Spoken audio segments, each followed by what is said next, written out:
Muy buenas noches, hermanos. Eh,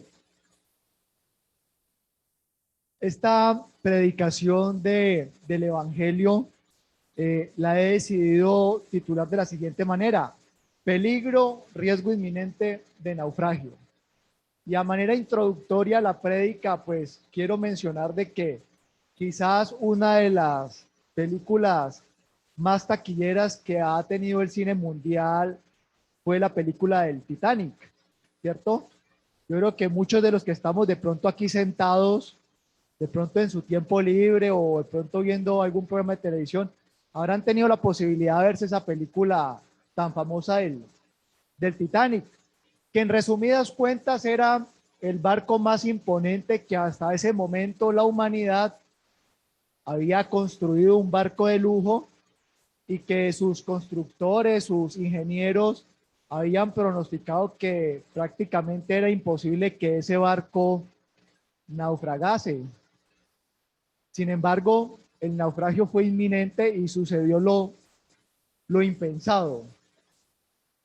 Durante el siglo XIX, hermanos, existió una problemática bastante grave en torno a los barcos mercantiles.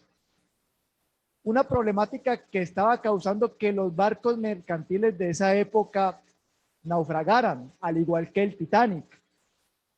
Y es precisamente un líder social en Inglaterra llamado Samuel Pligson, quien, preocupado por esa problemática, porque es que la problemática también conlleva a que primero se perdiera la mercancía de estos barcos, que era una mercancía bastante valiosa, y segundo, las víctimas fatales. Este líder político social, Samuel Pligson, preocupado por esta problemática, se puso a estudiar cuáles eran las causas por las cuales se estaban hundiendo, estaban naufragando los barcos. Este era un líder de Inglaterra, un líder del Reino Unido, y pues sabemos que Inglaterra es una gran isla y todo su comercio pues gira alrededor de esta situación.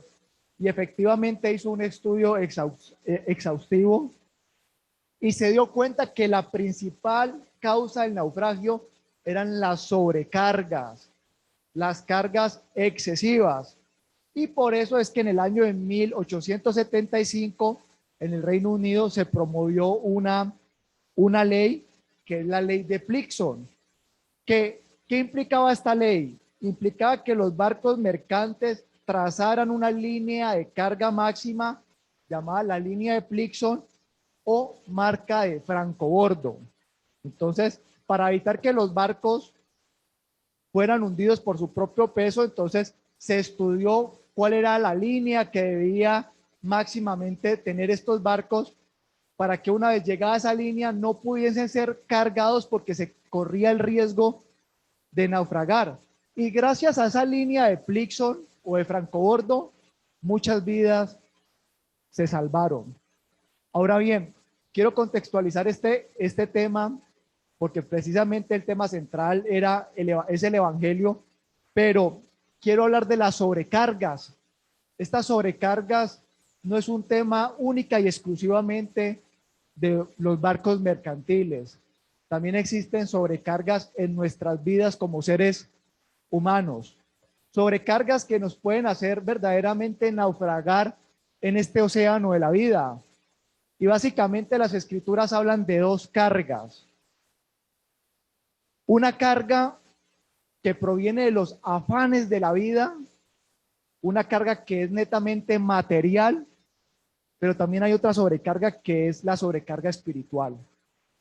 Hay dos grandes sobrecargas que la escritura es muy claro y nos precisa de una manera muy detallada sobre estas sobrecargas. Y los invito, hermanos, y oyentes, para que abramos nuestras Biblias y las abramos en Mateo capítulo 11, versículo 28.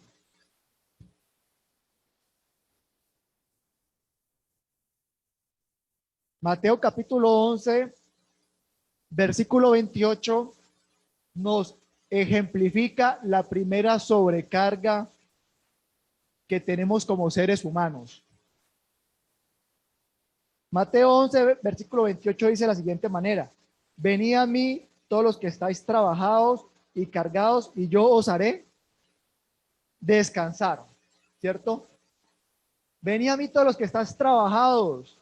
Este trabajo hace relación directa a una actividad física, una actividad económica. Todos sabemos, o todos los que tenemos la oportunidad de ejercer una labor, una profesión, un trabajo, sea cual sea, los trabajos son agotadores. Los trabajos implican un desgaste, bien sea intelectual, bien sea físico, bien sea emocional. Aquí el Señor Jesucristo dice: venid a mí todos los que estáis trabajados y cargados, y yo os haré descansar. Y quiero que este versículo 28 lo descompongamos palabrita por palabra para poderlo, digámoslo así, interiorizar un poco más. La primera palabra que podemos encontrar en el versículo 28, ¿cuál es? Venid. Eso, venid. Ustedes me van a ayudar para llegar a venid. Ese venid, ¿cómo lo podemos interpretar? Ese venid es una invitación. Es claramente una invitación. Aquí anoté y dice, vea, sabemos que una invitación es cuando una persona prepara un evento, ¿cierto?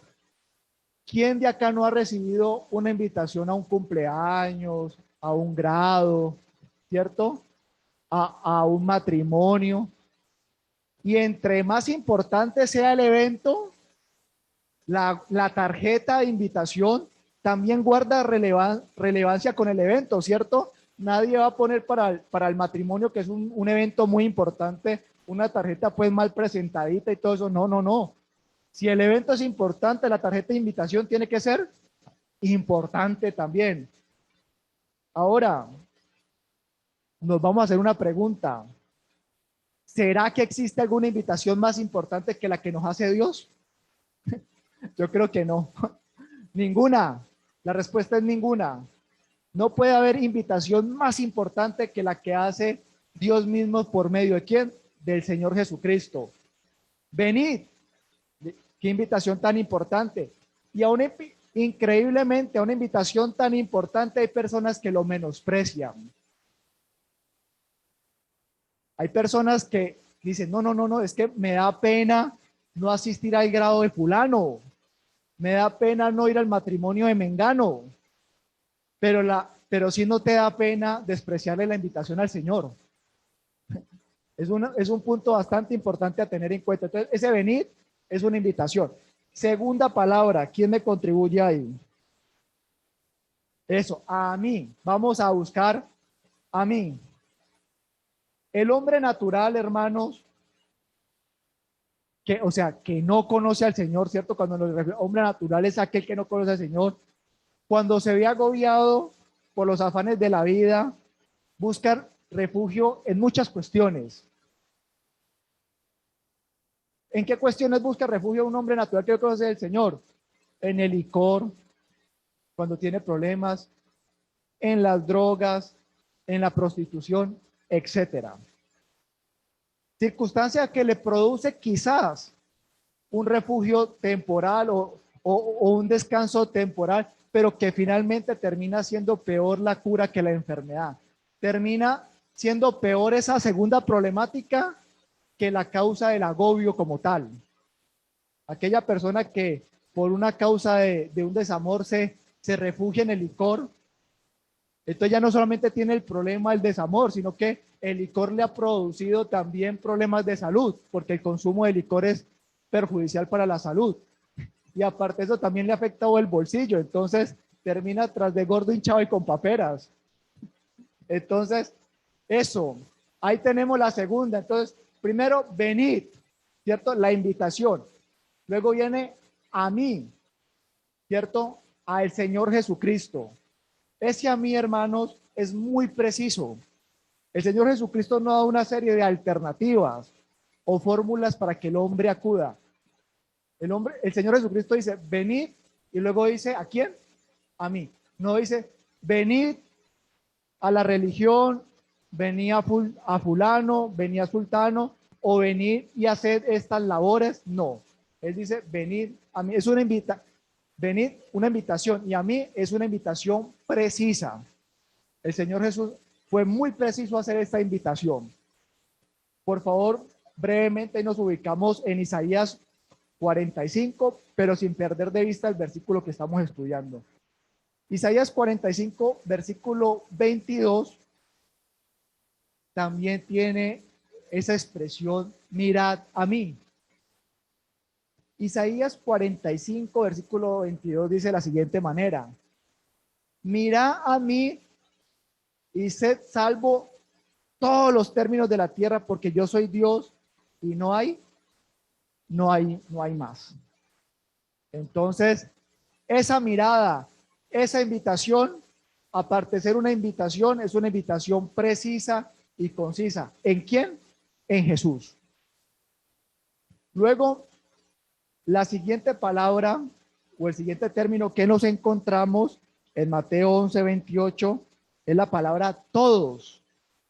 Venía a mí todos los que estaban. Entonces, ese todos, para que digámoslo así, lo encuadremos en el versículo que estamos estudiando, es una invitación global. Cuando el Señor Jesucristo dice, venid a mí todos, no está excluyendo a absolutamente a nadie. Recordemos que el Señor Jesús, Él no hace acepción de personas. Él no dice, venid a mí los de clase económica de esta forma, o venid a mí solamente los que estáis sanos y curados. No, venid a mí todos los que estáis trabajados y cargados. Yo les pregunto, cuando uno desea descansar, por ejemplo, yo me acuerdo en la época de colegio que terminaba 1:11 y la excursión de fin de año, porque los muchachos estaban cansados y fatigados y merecían el descanso. Entonces se iban de excursión. ¿A dónde? A San Andrés, Cartagena, al tal famoso Hotel de Cameron. ¿Será que una persona que no sea socio, que no haya pagado el Hotel de Cameron, dice, no, yo voy a ir al Hotel de Cameron porque estoy fatigado y cansado? No, usted por más fatigado y cansado, si no es socio del Hotel de Cameron, no puede ir al Hotel de Cameron. Pero es que aquí la invitación que hace el Señor Jesús dice, venid a mí todos, sin excepción de personas. Por favor, nos ubicamos en Hechos, capítulo 10, versículo 34 en adelante, que dice de la siguiente manera, para que contextualicemos el concepto de todos. Dice, entonces Pedro, abriendo la boca, dijo, en verdad comprendo que Dios no hace acepción de personas, sino que en toda nación se agrada ¿de quién? De que le teme y hace justicia. Aquí verdaderamente el temor a Dios es el principio de toda sabiduría y en eso se complace Dios. Dios no hace acepción de personas. Ya para finalizar el versículo 28 que estamos diciendo, termina de la siguiente manera. Venid a mí todos los que estáis, entonces ahí viene la parte final, trabajados y cargados, y yo os haré descansar. Definitivamente, hermanos y oyentes, los afanes de la vida producen fatiga, producen cansancio. Y un ejemplo muy claro de esto lo vamos a tener que ver en Lucas capítulo 10, versículo 38. Aquí ya vamos a cerrar este primer evento del cansancio físico por las labores físicas y nos lo trae muy clarito Lucas capítulo 10, versículo 38 en adelante. Dice de la siguiente manera. Lucas 10:38 dice, aconteció que yendo de camino entró en una aldea, o sea Jesús, y una mujer llamada Marta le recibió en su casa. Esta tenía una hermana que se llamaba María, la cual sentándose a los pies de Jesús oía su palabra. Aquí vamos a hacer una breve pausa y es María estableció en ese momento una prioridad, y esa prioridad era escuchar la palabra de Dios, del Señor Jesús, ¿cierto? Ella entró Jesús, y cuando entró Jesús, entonces ella se sentó a sus pies y oía su palabra. Continuamos con la lectura, el versículo 40. Dice, pero Marta se preocupaba con muchos quehaceres y acercándose dijo, Señor, ¿no te da cuidado que mi hermana me deje servir sola? Dile pues que me ayude. Hagamos una pausa ahí. Marta, mientras tanto, también estableció otra prioridad, ¿cierto? Que era distinta a escuchar a la palabra de Dios. Prioridad que la hizo con fundamento ¿a qué? A los afanes de la vida. Aquí tenemos dos hermanas en una misma casa, pero con diferentes prioridades. La prioridad de la primera, ¿cuál fue? Escuchar la palabra del Señor. Ella se sentó, escuchó al Señor Jesucristo, pero Marta, ella también estableció otra prioridad, que era hacer los quehaceres de su casa. ¿Cuántos de nosotros en su momento hemos escogido esta segunda prioridad? ¿Cuántos de los que estamos aquí hoy sentados, que hemos nacido de nuevo, o los que aún no conocen del Señor Jesucristo, antes de conocerlo, hemos escogido la prioridad de los afanes de la vida? Yo creo que en muchas ocasiones tomamos esa mala decisión. Sigamos con el versículo 41. Respondiendo Jesús le dijo, Marta, Marta, afanada y turbada estás con muchas cosas, pero solo una cosa es necesaria y María ha escogido la buena parte, la cual no le será quitada. Y es que, hermanos, para Dios solo una cosa es necesaria, y esa cosa es escoger al Señor Jesucristo.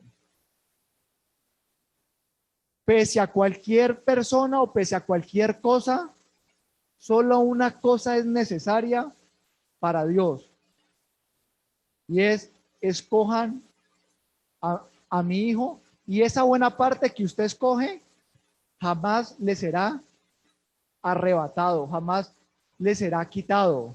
Verdaderamente es una garantía muy grande, es una garantía sumamente grande, porque ¿cuántos de nosotros nos hemos esforzado en trabajar 10, 15, 20 años para conseguir algo, y de pronto una catástrofe natural derrumba una casa que tardó toda la vida en construirse? Por lo menos este conflicto armado allá entre Rusia y Ucrania, uno ve las imágenes de Ucrania, está totalmente destruido. ¿Cuánto trabajo de cuántas familias, de cuántas personas quedó destruido en menos de una semana? Toda su parte, toda su fatiga, todo su trabajo fue arrebatado en menos de una semana. El trabajo de generaciones de trabajo fue totalmente destruido por una guerra que ya dura mes y medio. Pero esta garantía de escoger al Señor Jesucristo, así como esa buena parte que escogió María, no será arrebatada.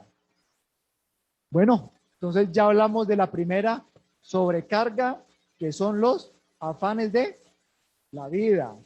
Eso es una primera, entonces, carga que muchas veces hace que la persona se hunda en ese océano de la vida. Pero vamos a hablar de una segunda sobrecarga, que es la sobrecarga espiritual, que es esa sobrecarga que se ejemplifica de manera contundente con el pecado. Por favor, vamos muy brevemente a Mateo capítulo 11, versículo. Entonces seguimos ya no con el 28, sino con el 29, porque el 28 ya lo habíamos explicado, que es: venid a mí todos los que estáis trabajados y cargados, y yo os haré descansar. Hasta ahí llega el 28. El 29 sigue de la siguiente manera: Llevad mi yugo sobre vosotros y aprended de mí, que soy manso y humilde de corazón, y hallaréis descanso para vuestras almas, porque mi yugo es fácil y ligera mi carga. El 28, venid a mí todos los que estáis trabajados y cargados, que yo os haré descansar. Eso refleja el cansancio físico, el cansancio corporal. Pero este 29 ya completa de manera diferente, porque el 29 ya dice, llevad mi yugo sobre vosotros y aprended de mí, que soy manso y humilde de corazón, y hallaréis descanso para vuestras almas. Muchas veces una persona físicamente puede estar bien, económicamente puede estar bien, pero su alma puede estar totalmente cargada, totalmente afligida. Yo les puse el ejemplo de esta cinta de cine que es muy taquillera, el Titanic. En su época ganó muchos premios Oscar. De hecho, hace poco se celebró una entrega también de los premios Oscar que estuvo manchada por un acto de irreverencia de uno de los premiados que le dio una cachetada a un actor y eso generó, digámoslo así, un conflicto. Y como consecuencia de esto, a esta persona le arrebataron sus reconocimientos por los cuales había luchado toda una vida y tuvo que ser internado en una clínica de reposo. Puede ser que económicamente, puede ser que en su parte, digámoslo así, social, este actor estaba muy bien. De hecho, es un actor de alto reconocimiento a nivel mundial, pero cometió este error y tuvo que irse a internar en una clínica de reposo.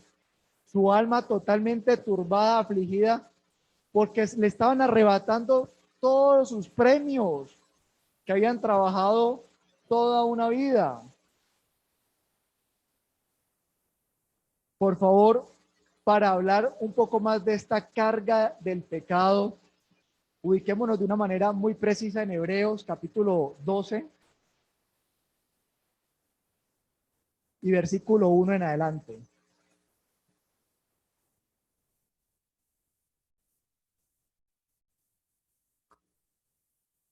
Hebreos capítulo 12, versículo 1 en adelante dice, por lo tanto, nosotros también teniendo en derredor nuestro tan grande nube de testigos, despojémonos de qué? De todo peso y del pecado que nos asedia. Bueno, ahí hagamos una pequeña pausa. Despojémonos de todo peso primero y del pecado que nos asedia. Primera pregunta, ¿será que el pecado pesa? Yo creo que mucho. No podríamos decir, así como cuando uno compra, no sé, en la tienda, eh, denme una libra de tomate o el pecado no se mide, denme 2 kilos de pecado, 3 kilos, no. Sabemos que para Dios el pecado es abominación y el que infringe tan solo un mandato de la ley, infringe automáticamente el resto. El pecado, y no hay pecado pequeño, pecado mediano, pecado grande, no. Todos los pecados son grandes para Dios. O sea que el pecado verdaderamente debe tener un peso, pero bastante grande. Tan grande es el peso del pecado que arrastra el alma del inconverso al infierno. Ya podemos darnos cuenta del peso del pecado. Entonces, pues, despojémonos de todo peso y del pecado que nos asedia. ¿Cuál es el pecado que nos asedia? Pues el pecado que a cada uno le gusta, al pecado por el cual cada uno es vulnerable. Aquí estamos muchos sentados, ¿cierto? Y lo que le gusta a uno puede ser que no le guste tanto al otro. Pero el que nos ataca, que anda como león rugiente, ese sí que sabe qué es lo que te gusta. Ese sí sabe cuál es el pecado o tu punto débil para asediarte. Quizá el pecado que asedia a un hermano no sea no sea el pecado que te asedia a ti. Pero este que anda como león rugiente, verdaderamente sí sabe ¿Cuál es tu punto débil para asediarte? Aquí hice un breve paréntesis. Dice, imaginémonos por un solo momento que estamos en un barco y el barco está naufragando. No le digo el Titanic porque ya el Titanic se hundió, pero imaginemos que estamos en un barco, ¿cierto? Compramos un crucero para el Caribe y ese barco se está hundiendo. Ya se acabaron las vacaciones. Y tenemos a pocos metros de distancia un barco salvavidas, un bote salvavidas, pero también tenemos a poca distancia, digámoslo así, un cofre contentivo digámoslo así, de pinturas importantes, un cofre que a los ojos de la humanidad o económicamente sea bastante cuantioso. Puede ser que estén obras, no sé, un Picasso, un Van Gogh, y nos estamos hundiendo. ¿Usted qué cree que frente a esa decisión de escoger un bote salvavidas que verdaderamente te puede llevar a un puerto, o coger aquel cofre que por su propio peso se está hundiendo? Pues yo creo que la respuesta es más que obvia, ¿cierto? Escogeríamos el barco salvavidas. Bueno, no sé de pronto quién, no faltaría quien escoja el cofre, ¿cierto? Digo yo, ¿no? Cosas se ven. Pero escogeríamos definitivamente el bote salvavidas. ¿Por qué? Porque si escogeríamos el cofre probablemente nos hundiríamos con él y no podríamos ni siquiera disfrutar de lo que hay adentro. Bueno, en ese mismo dilema están aquellas personas que aún no han conocido al Señor Jesucristo. Se están hundiendo. Su embarcación está naufragando y tienen al lado al Señor Jesucristo, el bote salvavidas, pero también tienen al lado los placeres de la carne, los placeres del mundo. Y ahí sí el ejemplo no es tan fácil o no es tan sencillo, porque pues sí, pues el bote salvavidas o unas pinturas, pues no, yo me subo al bote. Entonces no le pregunta a aquella persona que no conoce al Señor Jesucristo, vea, te estás hundiendo en el océano de la vida. ¿Está el Señor Jesucristo o está el mundo de la carne? No, ahí sí, déjeme pensarlo. Déjeme que pronto yo mañana sí. ¿Usted cree que una persona que se está hundiendo dice, no, espéreme un segundo que yo mañana lo pienso?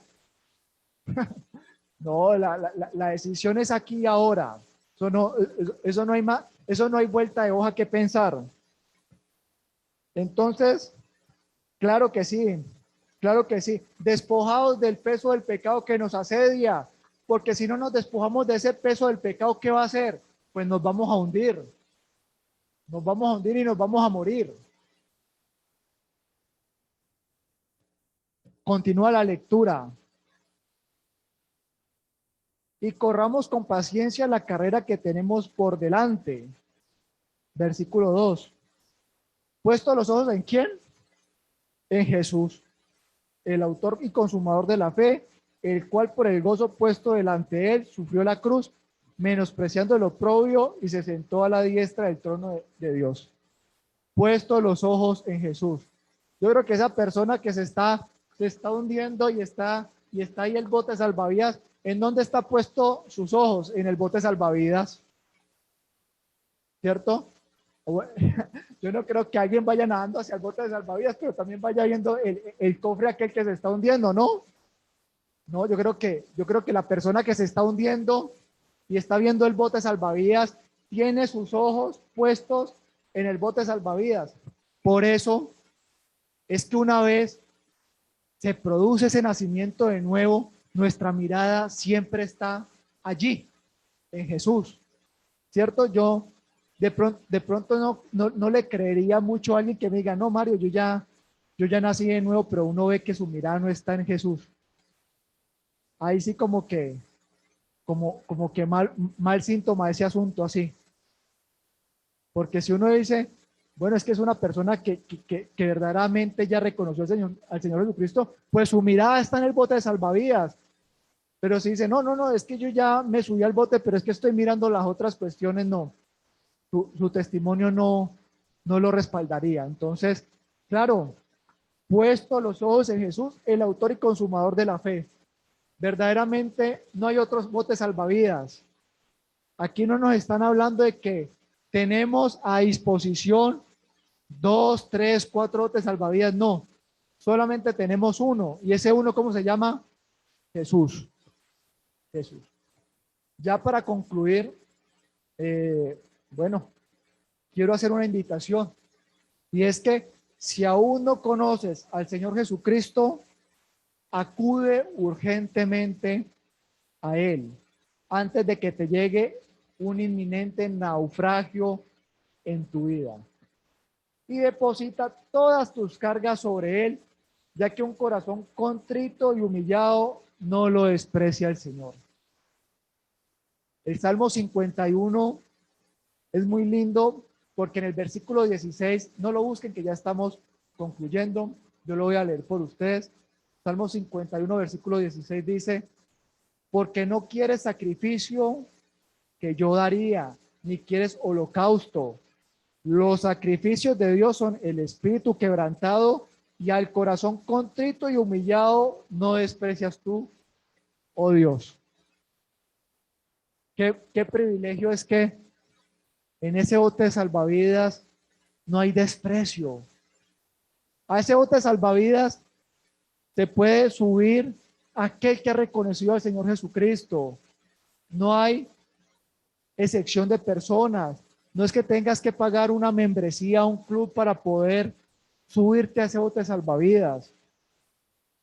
Si nos estamos hundiendo, me gusta mucho este pasaje de las Escrituras, así como le estaba pasando al apóstol Pedro, ¿cierto?